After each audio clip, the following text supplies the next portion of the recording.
با سلام و درود خدمت دوستای گلم، دنبال کنندگان کانال نوآوران. براتون توی اون کانالم که متاسفانه اون کانال از دور خارج شد، علت دلایل خاصی، قول داده بودم که در مورد این که سکه ها را به چه صورت میشه جلا داد و تا حدودی مثل سکه های نوکر توضیح بدم. خب من اصولا میام با ساده ترین روش ها، با کمترین امکانات که هر کسی بتونه انجام بده، میام این توضیح ها میدم. ببینید بچه ها، من یه سپایه خیلی ساده و کوچیک گرفتم، حدوداً 650,000 تومان. یه ورق MDF مال یه در بوده که خرابه، پشت اونو گذاشتم و یه دریل. حالا دریلتون خیلی میتونه ساده باشه، اینم دریل ساده ایه. فقط یکی از مواردی که مهمه این که تنظیم کننده دور موتورش داشته باشه، یعنی بتونه دور موتورش رو کم و زیاد کنه که ما بتونیم تنظیم بکنیم با یه سرعت خاصی این کار رو انجام بدیم. البته اگه پایه هم نباشه با احتیاط رعایت کنین، توی پاتون بذارین و این رو دکمه ثابتش نگه دارندش، میشه این کار رو باز انجام داد. حالا چیزی که ما نیاز داریم یه دونه از این سریاست که تو ابزار فروشی ها وجود داره و سافتش رو بگیرین، زیاد خیلی نباید سفت باشه وگرنه اگر خیلی سفت باشه ممکنه خراب بکنه. این 4500 دوره. این سریا داخل 3 نظام دریل قرار میدیم این صورت.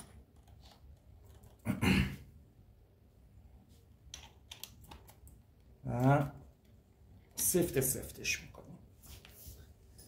بعد دریلمون رو به خاطر اینکه میخوایم بذاریم زیر گیره و یه تیکه پارچه ای، حالا هر مدلی باشه، پارچه های اضافی که داریم میایین میذارین داخل این قسمت و دریلتون رو به سپایه صفر میکنیم.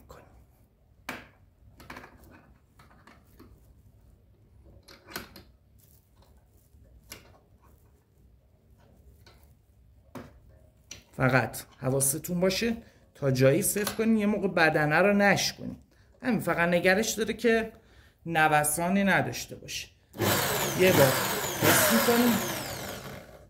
یه بار تستش میکنیم که مطمئن باشیم نه از جاش در بیاد و اتفاق خاصی براش نیفته. وسیله دیگه ای که لازم داریم یه دونه انبردن باریک یا انبرده است، فرقی نمیکنه، هر کدومش باشه میشه استفاده کرد. و حتما خاطرتون باشه دستکش استفاده کنید. حالا من به خاطر اینکه با این ابزار زیاد کار کردم و میدونم به چه صورت کار کنم، از دستکش الان استفاده نمی کنم. زمانی که ما الان دریلمون رو روشن میکنیم که شروع کنیم به انجام کارمون، صدای من نمیرسه، پس در حین انجام کار من صحبتی نمی کنم، ولی سکه رو بهتون نشون میدم که شما قشنگ ببینید که چقدر زمین تا آسمون تغییر تو سکه ایجاد میشه.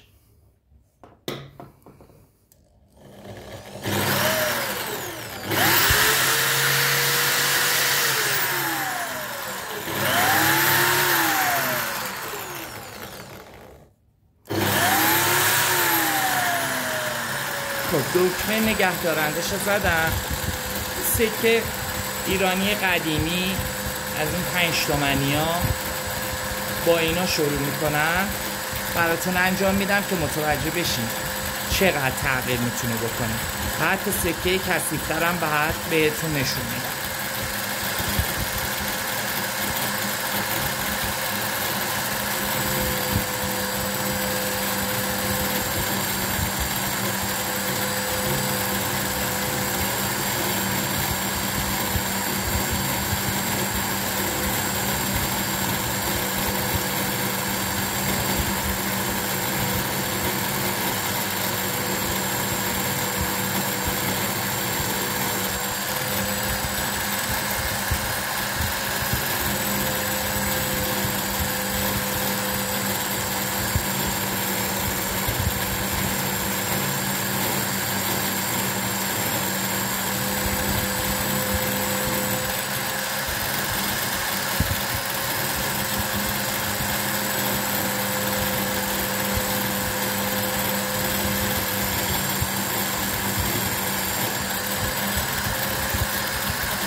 خب الان مشاهده بکنین، ببینین این سکه دقیقاً مثل زمانی شد که از بانک اومده بود بیرون. میبینین چه برقی میده؟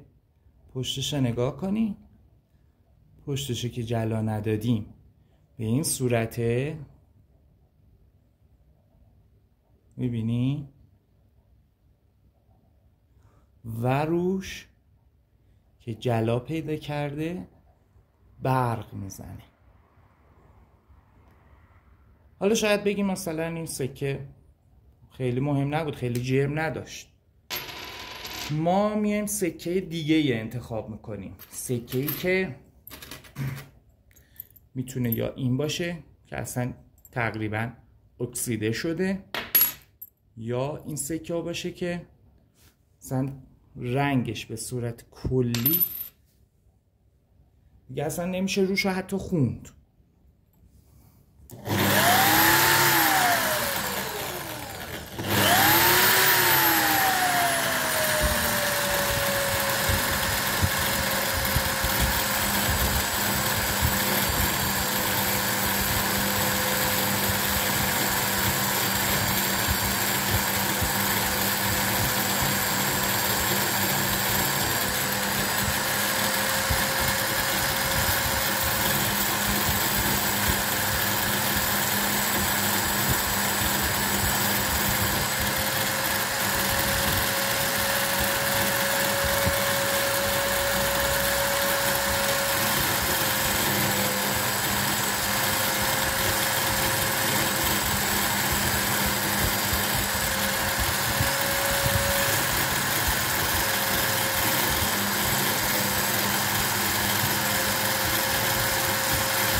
خب دوستان ببینید الان این سکه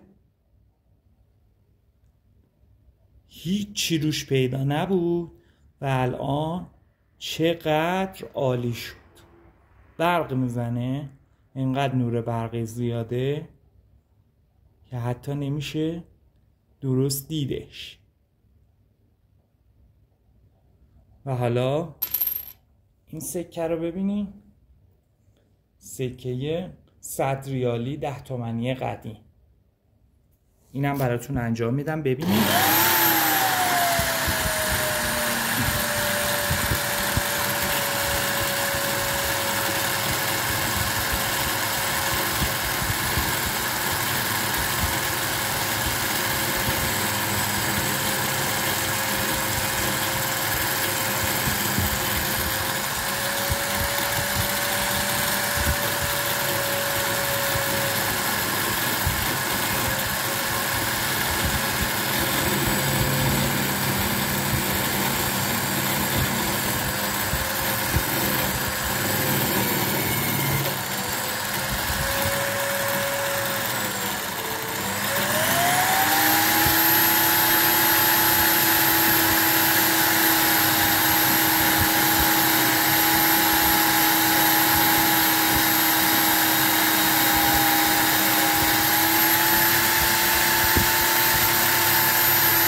ببینید الان پشتش این شکلی بود و روش به این صورت اومد.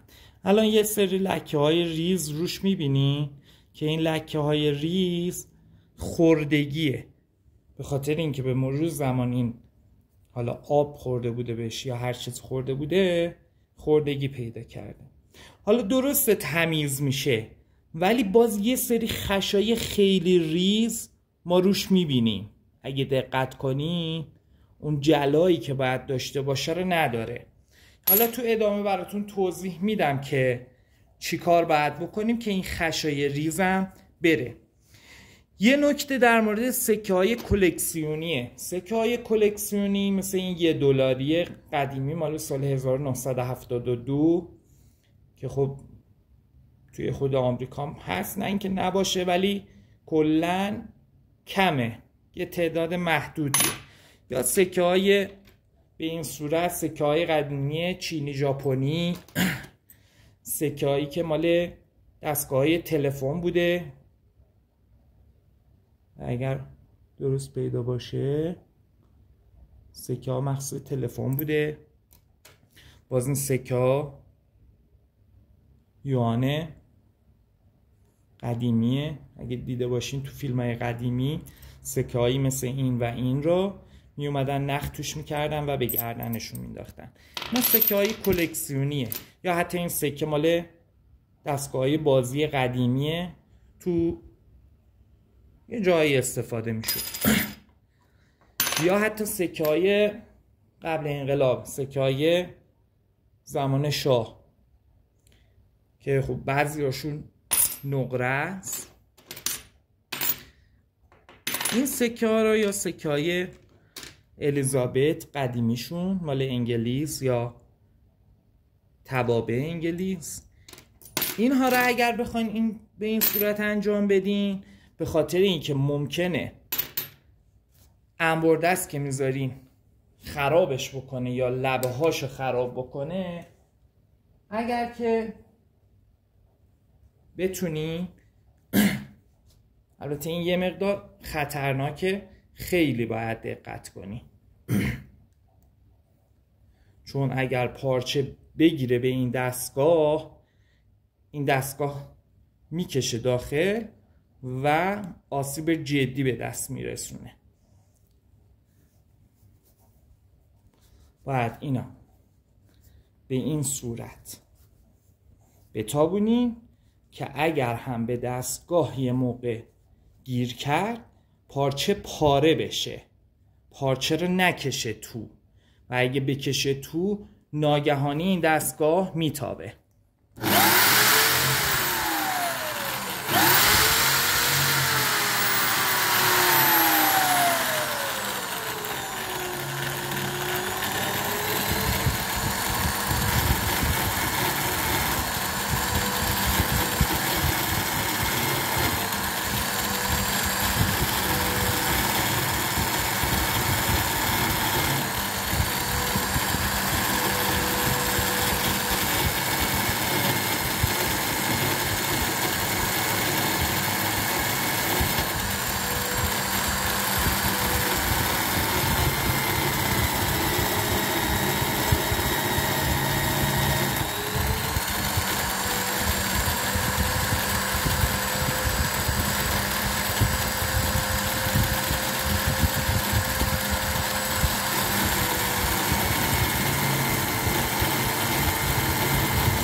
ببینین این الان یه قسمتش براق شد و یه قسمتش همچنان کثیفه.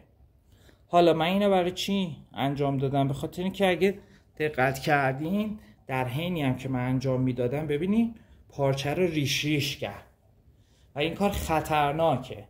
فقط میشه از انبردستا یا انباریکایی استفاده کرد که لبه های پلاستیکی برای مخصوص این کارا هست، یا اینکه دیگه اگر که بخواین سکه خیلی براتون ارزش داشته باشه اون سکه رو شما بیاین با دستگاه مخصوصش انجام بدین که در واقع سکه رو میاد میچسبونن روی چیز با یه چسب مخصوص و به این صورت میگیرن، بعد اون چسب رو میکنن دوباره پشتش رو میچسبونن.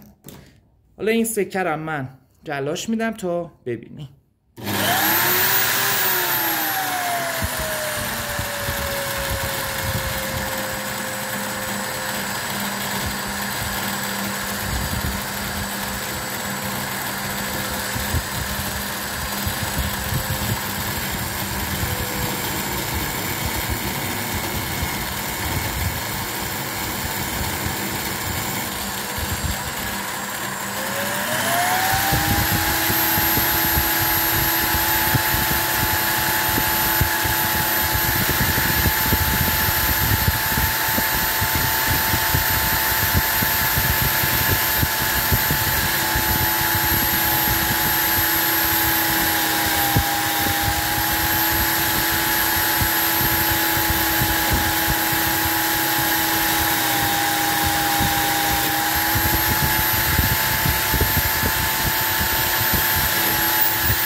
ببینید الان اینم دوباره چقدر زیبا شد.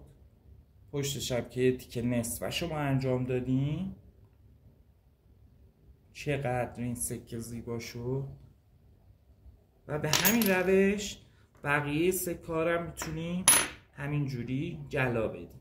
حالا یه سری سکه هست که این سکه ها جنسشون از آلومینیومه. بذارین تا نمونهش رو من نشونتون بدم.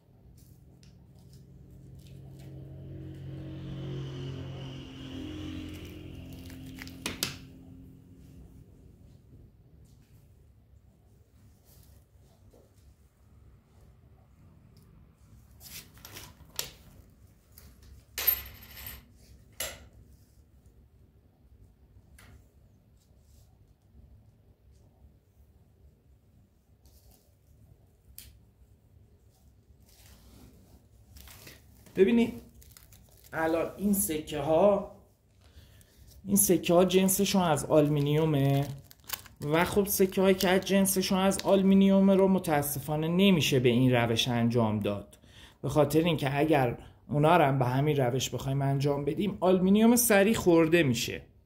و یا سکه های خیلی خیلی قدیمی مثل این سکه که سکه زیرخاکیه، سکه بسیار قدیمی هست، هنوز من جرئت نکردم دست ببرم بهش چون خودش سایدگی خیلی زیادی داره و جرئت نمی کنم هنوز به این سکه دست بزنم و دارم دنبال بهترین موادی میگردم که عموما موادی هم که برای این استفاده میشه عموما آلمانی هست.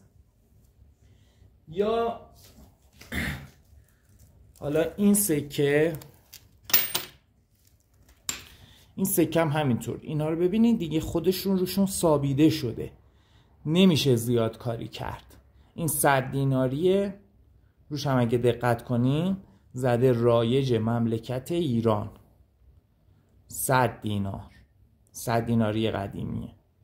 اینا رو هم نمیشه، اینا رو باید فقط با مواد مخصوص و یا حالا یه سری از مواد هست که تو بازار خودمون هم موجوده، از اونا میشه استفاده کرد و جلاشون داد. بر فرض مثال مثلا از اسپری های V40 یا اسپری های W400 از اینا میشه استفاده کرد و جلاشون داد، ولی خب زمان بره. مثلا این سکه رو ببینید، اینو باید این مایه رو روش بریزیم، یه مدت هم بذاریم باش. خب حالا اگر بخوایم برق بندازیم، گفتم بهتون اونا رو میشه جلا داد، کثیفیاش رو روش گرفت، و اگر بخوایم برقش بندازیم باید یه سری دیگه است استفاده کنیم. این سری من باز میکنم.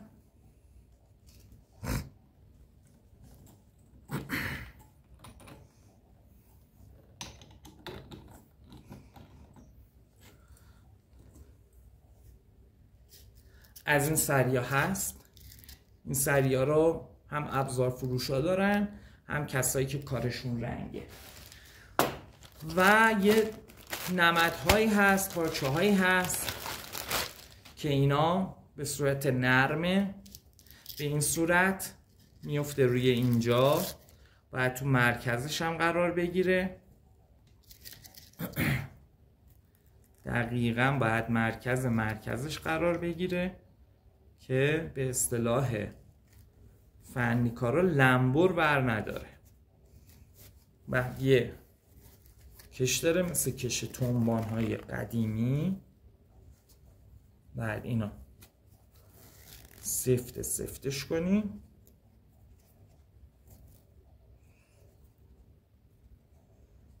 گره هاشم جوری بزنیم کوچیک و کامل بدیم زیر به این صورت. و دوباره اینم روی 3 نظام بسته میشه. دقیقا مثل همون سری قبلی.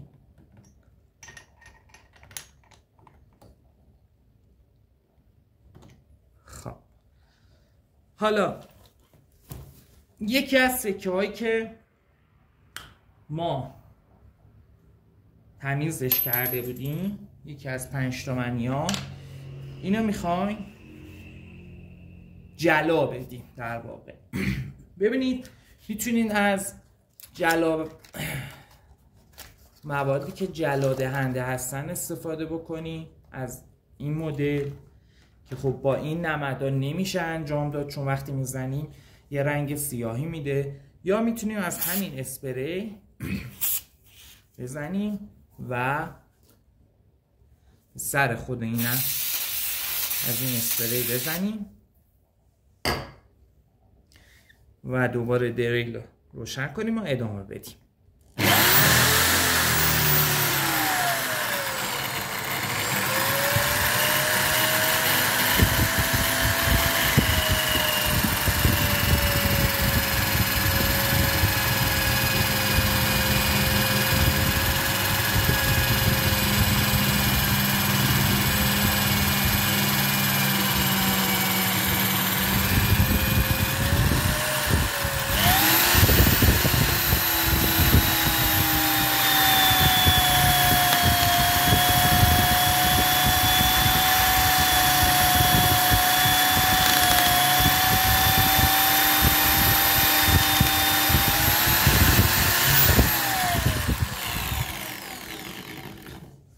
موادمون هم همه جا پخش.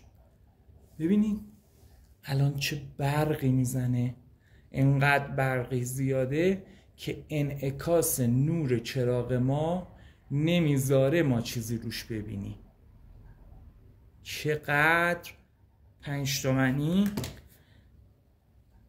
50 ریالی تغییر کرد. ببینید دقیقاً این شکلی بود، این شد این.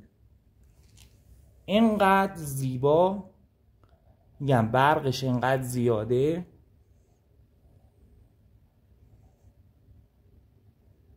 که نمیذاره ما ببینیم. به همین صورت دوستان جلا پیدا میکنه و سکه هامون همشو میتونیم جلا بدیم.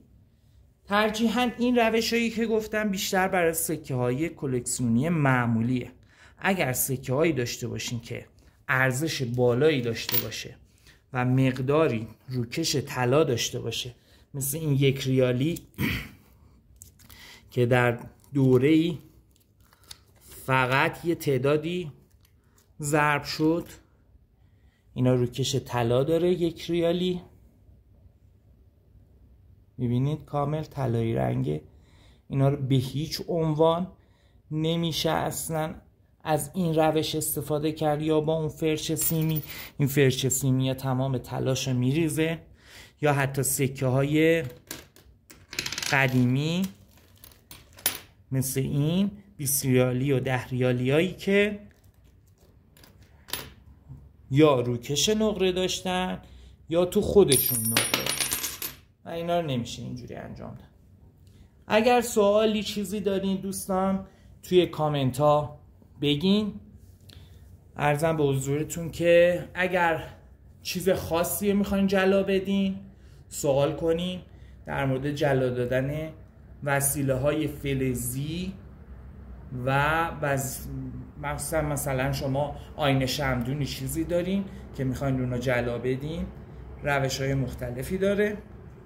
برام پیام بذارین یا تو پیام بهتون میگم، یا اگر تعداد درخواستا در اون زمینه زیاد بود یه ویدیو براش درست کنم. خیلی خوشحال شدم در کنار شما بودم دوستان.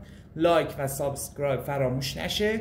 ما رو حمایت کنین تا مرتب ویدیوهای جدید براتون بذاریم. روز و روزگار خوش.